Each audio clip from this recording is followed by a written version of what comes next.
Esther Cariaga es una figura, yo diría, supra-icónica de lo que estoy queriendo decir, de las resistencias, resiliencias y de cómo voy a ofender al poder, hasta las últimas consecuencias. Esther había venido exiliada de Paraguay. Paraguay tenía, cuando ella viene, un grupo de feministas muy importante. Pero en realidad tenía, además había muchas feministas dentro del Partido Comunista, y ya en los años pre-Stroessner y desde luego en la dictadura, había habido una sangrienta batida contra todos los elementos, todos los sujetos que de algún modo activaban en las izquierdas en Paraguay. De modo que Esther se viene a la Argentina, ella era química, si mal no recuerdo, y cuando llega a la Argentina, bueno, aquí Esther Balestrino se casa con Cariaga, no me acuerdo si había venido ya casada o no.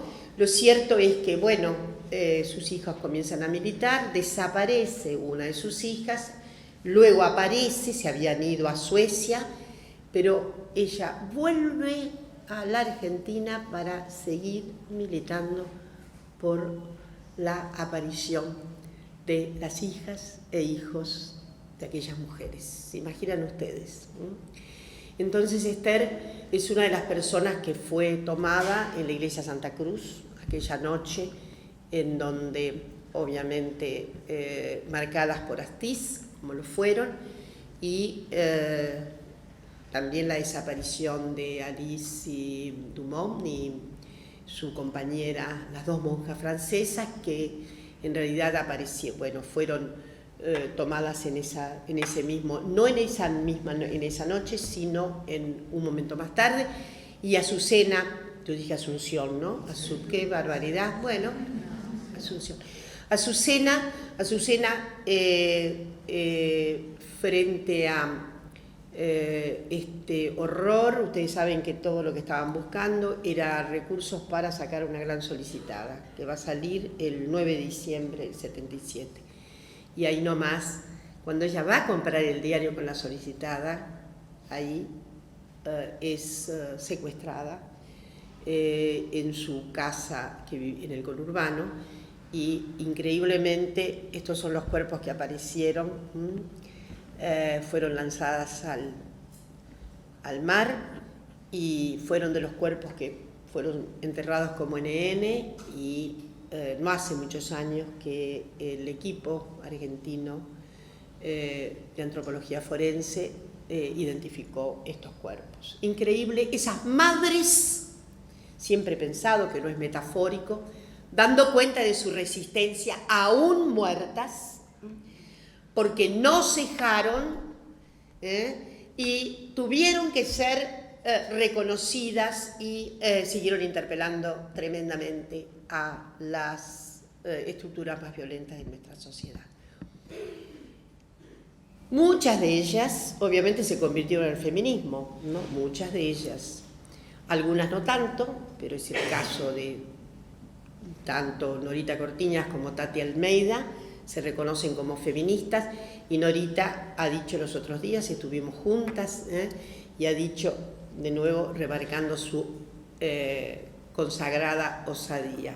Bueno, si además de locas hubiéramos sido feministas, se imaginan ustedes cómo era el combo de la agresión contra nosotras. Yo quiero reparar en que las figuras de Antígona se repiten mucho, se han repetido también en América Latina. Tenemos obviamente el caso exponencial de Madres y Abuelas, ha marcado ejemplarmente la escena de la resistencia con mujeres en América Latina y ha sido replicada más allá. Quiero decir algo, no es de conjunción necesarias cuerpos femeninos y vida democrática y vida antiautoritaria. Si fuera así, el mundo estaría puesto pata para arriba, ¿no? Imagínense. No es así, ni siquiera en lo que podrían ser los cauces feministas. Los cauces feministas tuvieron, y ahí vuelvo a plegarme un poco a la insensatez historiográfica, y decirles que allá lejos cuando se incuba el feminismo en nuestras sociedades, lo hace con grupos de mujeres letradas, en general fue así, en toda América Latina fue así, aquellas mujeres más letradas, en general mujeres blancas, en general mujeres de clase medias que podían haberse dado, haberles dado la impronta de una mayor educación. Muchas de ellas eran, desde luego, casi todas maestras, muchas profesoras había en esos grupos de mujeres. El cauce del liberalismo fue muy importante en muchas sociedades. Ahí donde había una huella mayor de liberalismo con tono más radicalizado, hubo obviamente la posibilidad de una militancia feminista nacida de estos grupos. Eso se dio mucho en Centroamérica. Ustedes saben que en Centroamérica, cuando las fuerzas liberales estuvieron cerca y más cerca del poder, no eran liberales conservadores, eran más bien liberales radicalizados, liberales que llevaron, por ejemplo, en Colombia, el divorcio vincular a mediados del siglo XIX. La tragedia de Colombia, perdón que me hago una digresión, fue que el salto en la modernidad lo da bajo el signo conservador, porque los conservadores ganan la parada a final del siglo XIX y van a ir hasta 1930, de modo que Colombia pasa por una suerte de modernización con una cierta ausencia de modernidad. Ahora, ahí donde hay modernización y modernidad, hay un cauce liberal importante, un cauce que desde luego a menudo ha conversado más con la inscripción en la masonería. Muchísimas mujeres, tanto en Centroamérica y desde luego en nuestros países, en Chile ni se diga, han tenido una inscripción en cauces liberales, más radicalizados, insisto en la radicalidad liberal. Es cierto que acá hay mucha gente especialista en la historia de la masonería. La masonería no es solamente el reclutamiento de espíritus libres liberales. A veces hay espíritus conservadores en el cauce de la masonería. Ha dado, obviamente, congestivos intensos, luchas intensas. Yo voy a recordar que dos cuestiones más. Tampoco toda la masonería era pro derechos para las mujeres. Se puede decir que una gran parte de los núcleos más radicalizados eran a favor del voto femenino y demás. Aquí en nuestro país, cuando Julieta Lanteri crea el partido feminista, más o menos así, yo he encontrado que algunas fuentes masónicas se ponen muy inquietos por semejante desliz, ¿no? Porque es un desliz, ¿cómo puede ser esto? No. En fin, de todas maneras, el problema del sufragio femenino dividía a las logias, las dividía fuertes. Voy a recordar que Julieta Lanteri escribió no tiene una gran obra escrita, pero Julieta escribió en el famoso Rito Azul. Rito Azul fue que supo publicarle a Julieta. Insisto en que la cuenca liberal, a veces muy ligada a la masonería, le da una inscripción a aquellas feministas. No es unívoco el vínculo. En Uruguay es muy interesante porque en Uruguay, que tiene un calzamiento fuerte de liberalismo radicalizado, es una prueba de todo esto que venimos a decir. El liberalismo radicalizado de Uruguay es un liberalismo que se compromete con un civilismo muy fuerte desde el siglo XIX, que evidentemente va a expulsar primero a los sectores eclesiásticos. Ustedes saben que también hubo curas masones, ¿no? Muchos curas masones. Alguna vez me preguntaron, ¿cómo curas masones? Sí, hay iglesias que tienen inscripciones masónicas, así que todo es posible. Entonces, en el caso de Uruguay, no me quiero perder, ahí hay una fragua muy importante dentro del Partido Colorado que tiene una inscripción radicalizada. Esa inscripción radicalizada es laica, civilista, anticlerical, pro acuerdo social, es un núcleo que va a tener una cierta aproximación a lo que luego será el Partido Socialista en Uruguay. Tiene una cierta proximidad. La cuestión social es muy urgente para esa fragua radical, liberal radicalizada de Uruguay, Valle y Ordóñez, que llega a la presidencia de Uruguay en una primera oportunidad, ahí en un hiato, después 2 veces, y don Valle y Ordóñez ha sido uno de los mayores amigos de las mujeres en América Latina. Uruguay da una cuenca de varones muy antipatriarcales, hasta donde pueden.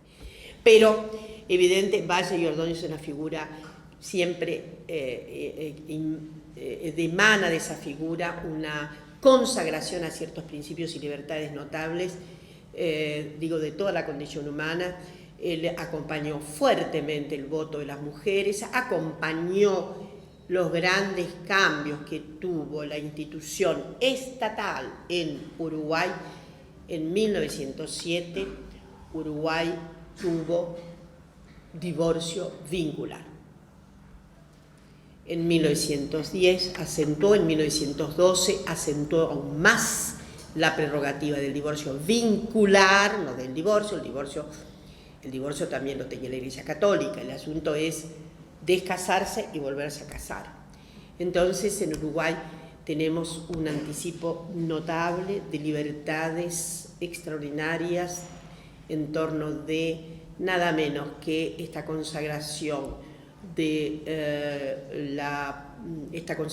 la libertad personal y una mayor acentuación del derecho de las mujeres al divorcio vincular, toda vez que pensamos que en 1912 la mera presentación hecha por las mujeres daba lugar al proceso de divorcio.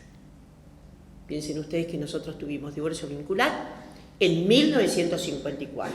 Poca gente se acuerda que el peronismo legisló sobre el divorcio vincular en 1954 y que algunas voces que debían ser muy liberales en aquel momento, pero no, se asustaron muchísimo en el propio Congreso de la Nación, diciendo esto lo que aumenta es la crisis con la Iglesia. Y bueno, ¿y qué ocurrió? Vale la pena contarlo. Vino el golpe de Estado en 1955, en 1956 la Revolución Libertadora, por un decreto, piensen bien, posterga sine die, nada menos que el divorcio vincular en nuestro país. Algo que seguramente en la sociedad de la banda oriental hubiera sido imposible, semejante lesión a un derecho personal. Recordaré que solo durante los años de recuperación de la democracia y gracias a las feministas, obviamente, y a mucha gente que ya estaba muy clara respecto a este derecho personalísimo fundamental, 1987, volvimos a tener divorcio vincular. Pero no me quiero perder en este examen que he dicho que las cuencas liberales radicalizadas fueron propicias a tener vínculos con las feministas y muchas feministas se identificaron con él. El caso del Uruguay es notable. Aunque hay una célebre figura en Uruguay muy ligada al socialismo, como es Paulina Luisi, sin embargo, se va a encontrar que una gran cantidad de participantes del feminismo en Uruguay provienen de la forja del liberalismo del Partido Colorado, con evidentemente acentos que las ligan un poco más al socialismo. En general, las relaciones con la izquierda han sido difíciles en el calce, en la avenida de los diferentes feminismos en América Latina. A veces más fáciles, a veces más difíciles. Señalo que uno de los países en donde de manera notable el feminismo, feminismo le acierta fuertemente a una cierta identificación con el socialismo, inclusive de tono más radicalizado, es Chile, gracias a que Luis Emilio Recabarren, el famoso abuelo de los obreros chilenos, el creador del primer partido socialista, se decía él mismo feminista, firmaba como feminista y empujaba a las mujeres a esa identificación. Su obra más importante se hizo en el norte de Chile y es allí donde brotaron muchísimos grupos femeninos. Pero yo no puedo dejar de evocar una figura que es española y que viene a nuestra América y que recorre todos los países de América Latina y que suponemos, si no era de inscripción masónica, siempre estuvo cerca, que es Belén de Zárraga. Belén de Zárraga es una figura muy conocida, estuvo en la Argentina, vivió un tiempo en Uruguay, pero su predicamento era extraordinario en materia, sobre todo de sufragio femenino. Hay una cierta confusión, a veces se la ha articulado más con el anarquismo. De hecho, hace muchos años atrás, cuando uno empezó a estudiar a Belén, decía la anarquista no, porque ella era sufragista, de modo que eso es muy difícil. Las anarquistas abdicaban de cualquier forma legal de derechos y menos del sufragio, que era obviamente algo que estaba en sus principios, en sus inconmovibles, yo diría, articulaciones en sentido ideológico. Pero Belén fue una figura muy, muy impactante. En Chile hizo sobre todo un aporte muy, muy grande, entusiasmando a muchísimas mujeres a la lucha por el sufragio y demás. Podríamos distinguir en orden a cuál intensa es la situación de la militancia, cuán intensa es la devoción a la causa de la emancipación femenina en los diferentes feminismos de América Latina, incluido el nuestro, respecto de un repertorio que puede ser significado de manera, no digo aparte, pero que requiere una cierta identificación, y es el sufragismo. A veces muchas mujeres conservadoras fueron sufragistas, muchas. Era el límite que había más allá de lo cual no. Es cierto que hasta los años 60 y 70 el canon feminista no se apartaba del mandato al maternaje. El maternaje y el maternalismo eran situaciones clave para todas las endechas en las que se mostraba la necesidad de la igualación entre mujeres y varones. Pero el cálculo era el propio maternaje. De modo que esos primeros feminismos en el mundo fueron maternalistas.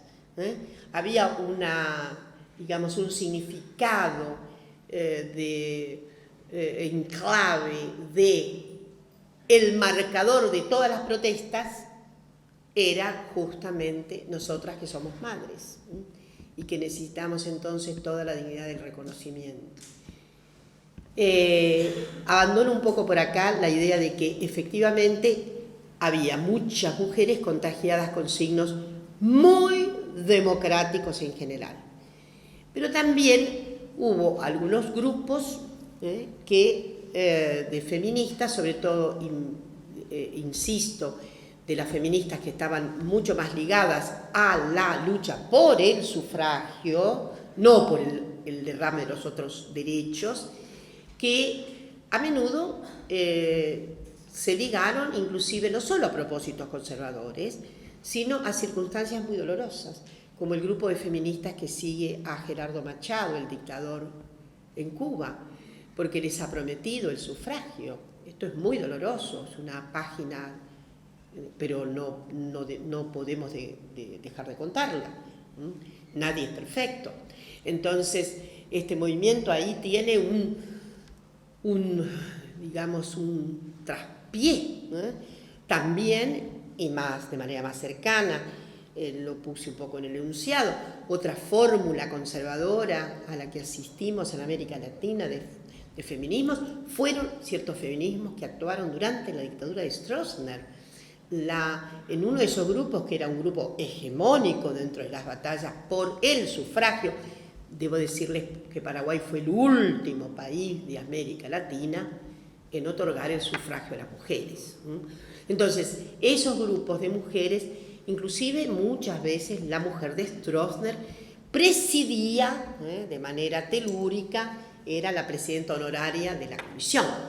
Entonces, debemos decir también que de la misma manera que, estoy segura, las feministas en Argentina hicieron un repudio completo de la dictadura, más allá del desmantelamiento de todas las organizaciones sociales, yo debo decir también que antes de finalizar la dictadura, en nuestro país, sobre todo en Buenos Aires, pero no, todavía tenemos que hacer la historia completa, no me escapa que pueda haber este primer pronunciamiento en torno de feminismos muy conmovedor, ocurre en Buenos Aires con el grupo de psicólogas y demás que se reúnen en el Goethe, 1979, para hacer análisis renovados, porque ya evidentemente hasta ese momento ya se había consolidado la extensión en el mundo de lo que llamamos la segunda ola del feminismo, que ahí sí me gustaría decirles que es la ola que nosotras debíamos haber tenido y que en orden a nuestra acción política por la transformación radical del país no teníamos mucha audición para eso y que sin embargo ya había empapado muchas de las acciones de muchas norteamericanas, inglesas, francesas y demás, y esa segunda ola es una gran ruptura que se instala sobre todo al calor de muchísimas agitaciones sociales en los años 60, la guerra de Vietnam sobre todo, la desobediencia civil en los Estados Unidos, las agitaciones en torno del movimiento de descolonización general que toma lugar en África y en otras latitudes, la Revolución Cubana, todas esas agitaciones son vertederos diferentes que llevaron a una agitación del para sí femenino en Estados Unidos. Una desinstalación completa de la antigua agenda.